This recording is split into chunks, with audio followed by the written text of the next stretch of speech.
વાત કરીએ ભરૂચની તો ભરૂચ નેશનલ ટ્રેડ સેન્ટરમાં ફરી તસ્કરો ત્રાટક્યા છે। ત્યારે તસ્કરોએ રાજા મોબાઈલ શોપને નિશાન બનાવી છે, જ્યાં લેપટોપ સહિત 40,000 મત્તાની ચોરી કરવામાં આવી છે। ત્યારે ચોરીની સમગ્ર ઘટના સીસીટીવી કેમેરામાં કેદ થઈ છે, જ્યાં પોલીસે ડોગ સ્ક્વોડની મદદથી તસ્કરોનું પગેરું મેળવ્યું છે। અગાઉ ત્રાટકેલા તસ્કરે ફરી આ જ શોપિંગ સેન્ટરને ટાર્ગેટ કર્યું હતું। ત્યારે ભરૂચની ઘટના સામે આવી છે। તસ્કરો જ્યારે સક્રિય બન્યા હતા ત્યારે ભરૂચ નેશનલ ટ્રેડ સેન્ટરમાં ફરી એક વખત તસ્કરો સક્રિય બન્યા છે, તસ્કરો ત્રાટક્યા છે।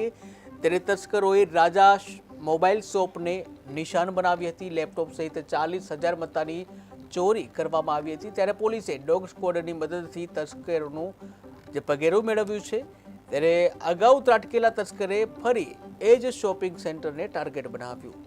આ નેશનલ ટ્રેડ સેન્ટરમાં મારી શોપ છે અને બાજુની શોપની અંદર ગયા શનિવારના દિવસે ચોરી થઈ છે, એ બી મોબાઈલની શોપ જ છે।